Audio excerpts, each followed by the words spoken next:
Everyone, thank you. Once again, this is Bruce Muffson from Sunridge of Nevada coming at you with another video.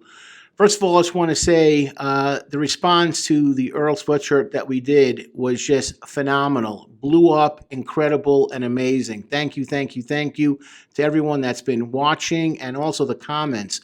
Been incredible. It's been a pleasure to answer each and every one of them, and the comments that have come in general. Thank you, our audience. We could not do it without you.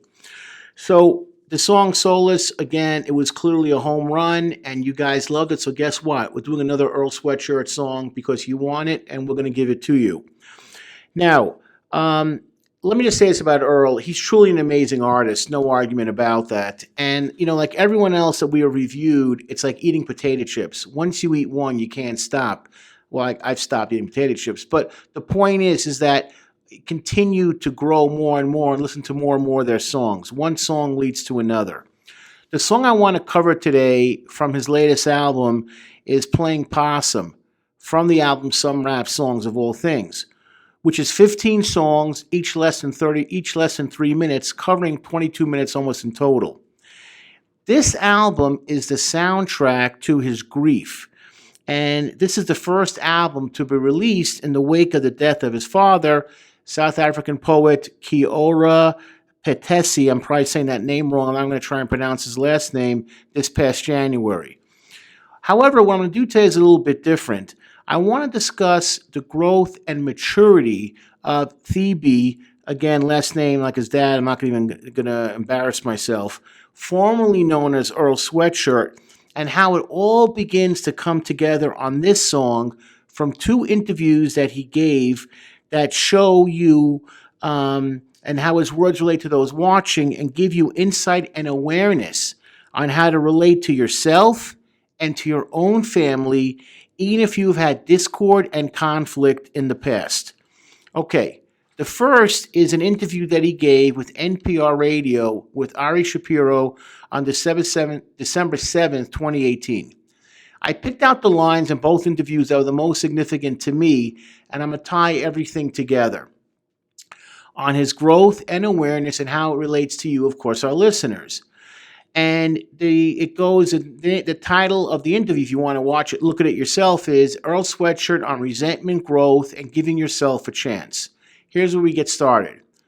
My favorite part about this is my whole name and then differentiating Earl Sweatshirt as a publicly known person, PKA, publicly known as. Okay, he wants to separate himself.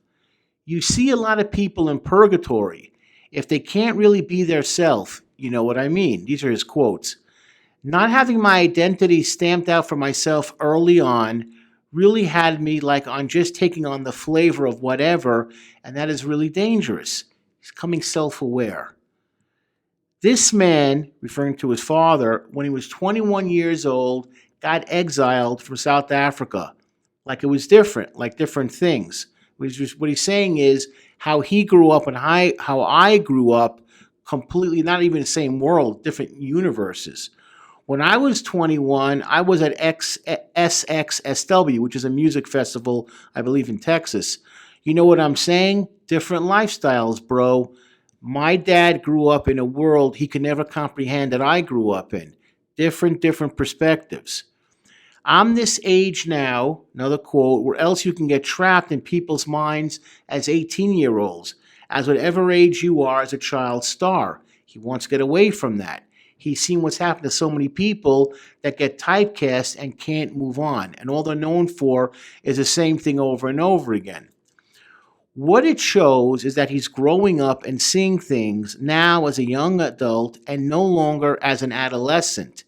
And he is learning how to appreciate what he has and where he comes from. And so many people only learn this far too late. But to his credit, Thebe is realizing, I got to go back to my roots. I got to connect with my roots. And by connecting with my roots is where I find myself and I start to grow literally the way I want to. Now, the next interview was on the 14th of January, 2019, so a few weeks later, and the title was Earl Sweatshirt Does Not Exist by Sheldon Pierce. And he writes like this: the now 24-year-old, 24, Rapfet makes a clear delineation between the man he is and the pseudonym he bears. Over the course of the day, he refers to Earl as an operation and a thing. He's separating himself from quote quote what he had turned into. I'm not that. That was just made up. But I gotta shed that skin like a snake does to be true to who I really am and stop being who people wanted me to be or who I was following in the past. That's growth. As I said before in the other song, he was so popular that when he was sent to the Samoan Islands to go to that school, Coral Reef Academy, for a year and a half, you would actually hear chants of Free Earl at basketball games. These people didn't even know who he was, but they'd start chanting, Free Earl, Free Earl. They knew next to nothing about him, yet he'd become their profane patron saint. You become a legend in your own mind, not always the way you want to be. And you realize you're not even sure who you are anymore. Now, there's a quote from him. One thing I know for sure is I want to be normalized. Wow. Insightful for someone who's 24 to realize that. Usually they run headfirst into the glam and glitter and get chopped up into little pieces. But he's saying, I need to be normal. This hype is dangerous on so many levels.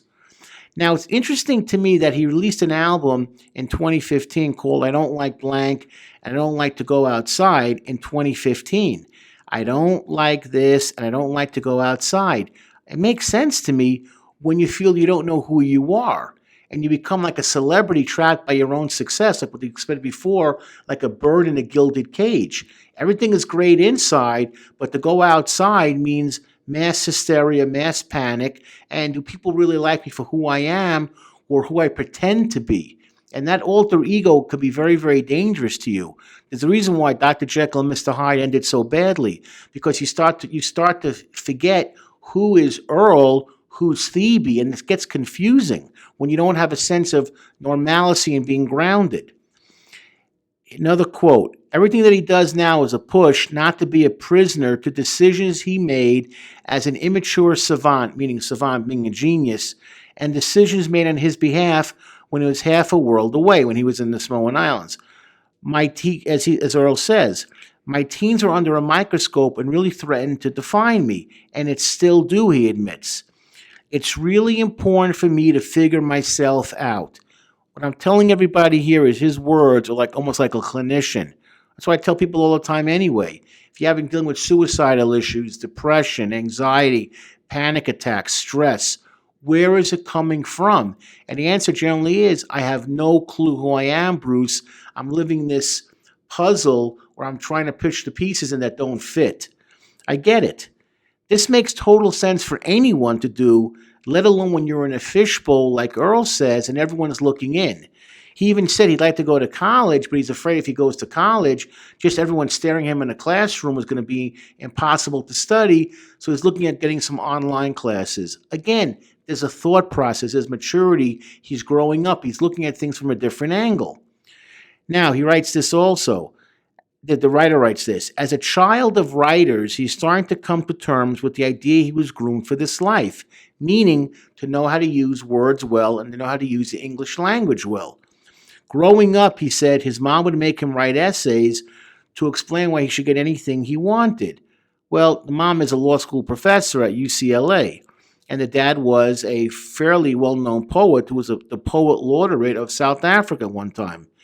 Being raised by educators, there was a point where my stupid ass made that an enemy. He realizes now he's running from the fact that these people were giving him great opportunities by teaching him how to be mature, how to be an adult, exposing him to things far above that of his peers.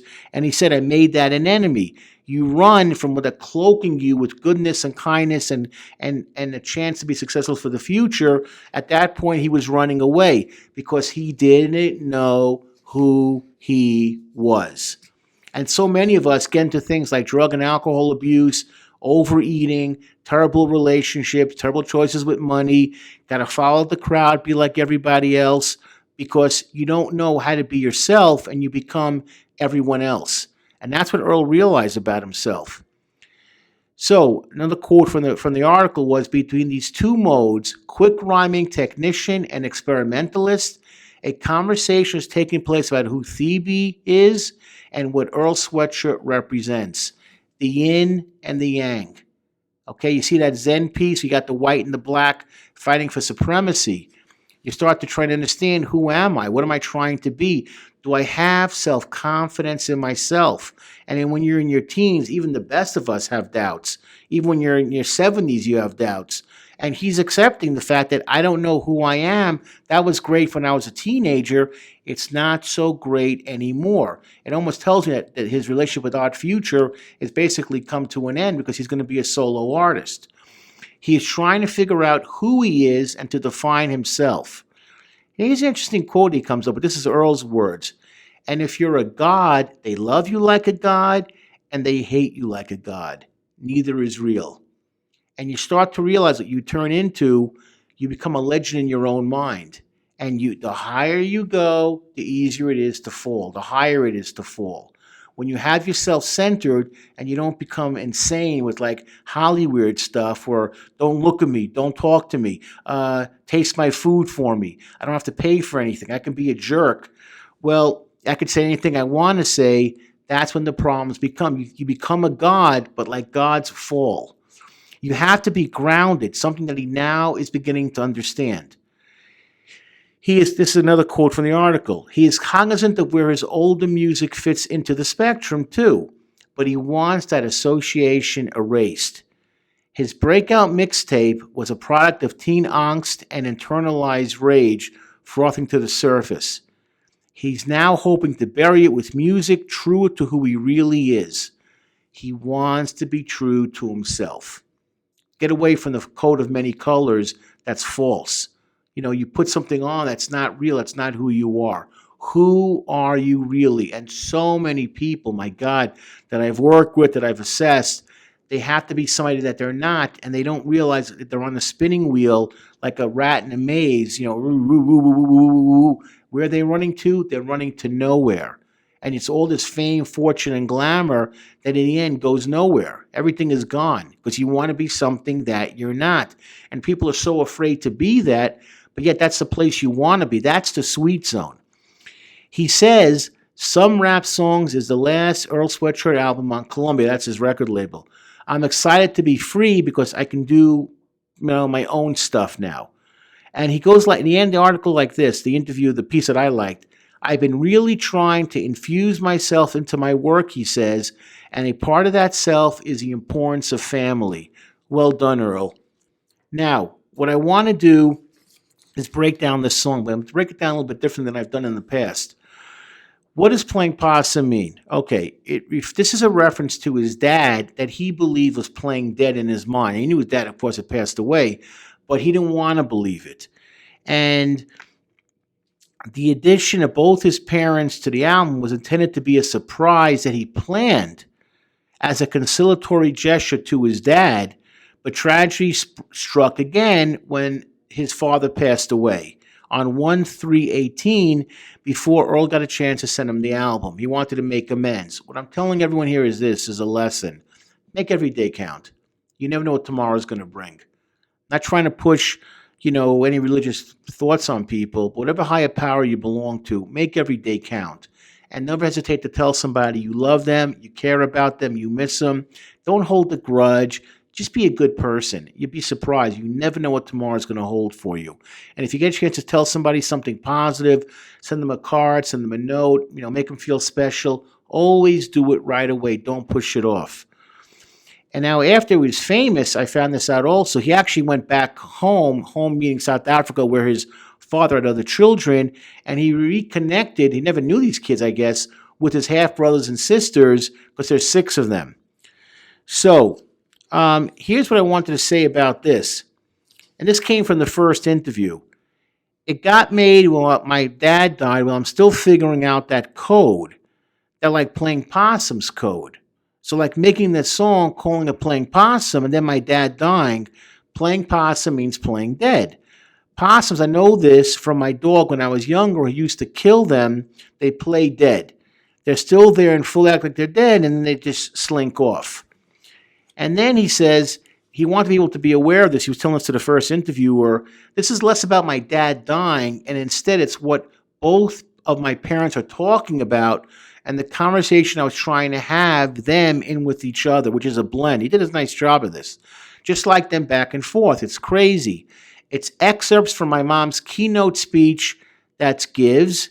It's this really beautiful opening that she did. And then this is from my dad's poem, Anguish Longer Than Sorrow. I just want to say a couple of the lines that really spoke to me, and I was really impressed how Earl did this together and how he put it together. It's Cheryl Harris, his mom, and the dad again. I'm just going to say the lines that the mother said that really impressed me, and then I'm going to say the lines from the dad that impressed me. Thank you to my family, to my partner Mysteria, who I love and depend on more than I can say, to my son Thebe, whose growth and insights inspire me, 1,000 kisses. Thank you to my brothers, my niece, my nephews, my sisters, my friends, my whole family network. The father has to me a very powerful line at the end. He goes, to have a home is not a favor. In other words, what I got out of that poem, I read the whole poem, to have a home is not a favor is that it shouldn't be taken as like for granted. Like, you're lucky to have a home that they care about you. Because some of the homes I've been to, quite frankly, were horror shows. And there was nothing there but just anger and bitterness and unhappiness and depression and stress. And it's a smell of defeat and despair and misery. A home should not be a favor. You should be able to come home, knock on that door, and it should be, come on in. There should be unity. There should be happiness. There should be love. There should be togetherness. That's what should be there. And when it's not there, a home should not be a favor. Beautiful line. It was a great poem. And I'm not really big into poetry, but it was inspiring to hear how the guy put it together, who was in exile from his own country. Very interesting. A home should not be a favor. That's right. Come home, Thebe. Don't be a stranger. Come home. That goes out to everybody out here. Parents, open your doors, be appropriate, and kids, as you grow up maturity. You're going to make mistakes. You're going to stumble, but have a place to call home. Now, what I want to tie everything together is this. Congrats to Earl for taking these steps. This album, to me, is about searching and maturity. And some other great songs on there, we'll cover them as well, but I really wanted to focus on this song. He is now realizing the importance of being grounded, realizing your family is not the enemy and actually loves you, and that he needs to find his own voice. What is Thebe right now? He's a work in progress. But he realized that the stuff he did years ago is over and he has to grow up. And in 10 more years, at 34, he'll be even more different. His music will be different. He'll be different. He may be a father. He may have children of his own. But the goal is to have it done right. You need the right foundation, and you do that by connecting with those around you that truly care about you. May not be family. It's a different world today than I was growing up. But find family of some type that cares about you as a person. My point is that we're all works in progress, and we all say and do dumb things growing up. Hi, that would be me. Did plenty of dumb things growing up. I wish I could go back. And trust me, while I do them less, I still do or say things that I regret or never should say in the first place to begin with. And here I am, 56, and I'm still trying to figure myself out. I didn't get all that great guidance as a kid, and a lot of you that have written in, I can kind of tell haven't gotten it either. That's why I'm saying find a mentor or find a family member that you can relate to, that can look out for you. I made a point, if I can go back in time 40 years now to be 16, I wouldn't take revenge on people. I wouldn't want to be the captain of the basketball team and make the last shot or date the cheerleader or really anything like that. I'd really focus on myself and say, wow, I got a great opportunity to grow in a different way. And all the 40 years that I wasted in terms of trying to figure out who I am, I know immediately how to do that. That's what I wish for everybody listening to this video. Even as a father, how I interact with my kids who are now in college is now a lot different when they were, in fact, kids. I still do dumb things, but I still try to do less of them and my own way grow up and be the adult I need to be.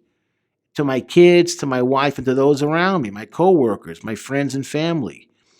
Even if you make a mess of things growing up, still try to reconnect with family and realize that in most instances, they only want the best for you in your future.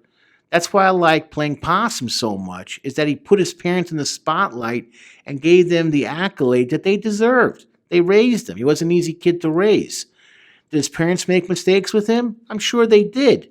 But guess what? I make plenty of mistakes too with my own family. In conclusion, parents, keep the door open. Be approachable. And guys and girls, you can go home again if you begin to grow up and realize you got to grow up. You got to be mature. You got to take things seriously. As Stevie said over and over again, I have to be true to myself, which is for everyone. It took me years to figure this out. And I'm still trying to figure myself out because, quite frankly, I didn't get what I needed growing up. He's smart enough to realize he was given that growing up and he squandered it. He doesn't want to squander it anymore, and he wants to take every opportunity that he has now from his family. Now it's going to be his mom because his dad passed away. But he was smart enough to realize my mother is looking out for me. She gave me this great opening line, great opening speech. And I went to go find who my half-brothers and sisters were, literally another continent away, because I don't know who they are and they don't know who I am. I'm this big superstar, so to speak, but to them I'm just a cousin or a half-brother, really a half-brother they never met before. And watching how they live and watching how I live, be grateful. As he said, I went to the beach every day this summer. He's getting out of the house. He's realizing he could reconnect with people, find new friends, find new identity, find a new musical identity. Odd Future's out? Okay, we all move on. Trust me, in life, you will move on. But it's who you move on to and how you're moving there that makes all the difference. Families, in closing in this, never give up on your kids till the buzzer sounds, no matter how crazy they make you. And guys, realize that when you think for yourself is the first real, maybe clumsy step towards maturity. You're going to need more steps, thousands more steps, but at least you're going forward. And just realize that both sides need to grow to see progress. I really want this video to be more of a unifier than anything else for families, adults, people who are becoming adults, even kids who are adolescents. Look out, search out, find that base, find that rock. Don't be adrift, and make it work for you and grow up to be happy and successful and clinically okay. Thanks again for watching. You know the routine by now. You send in a comment, you'll get it back from me. We got new stuff coming out, new exciting stuff coming out. You guys are all going to be part of it. And we thank you for everybody that's hit us over 200,000 views for keeping us and pushing us along this journey. Thank you again.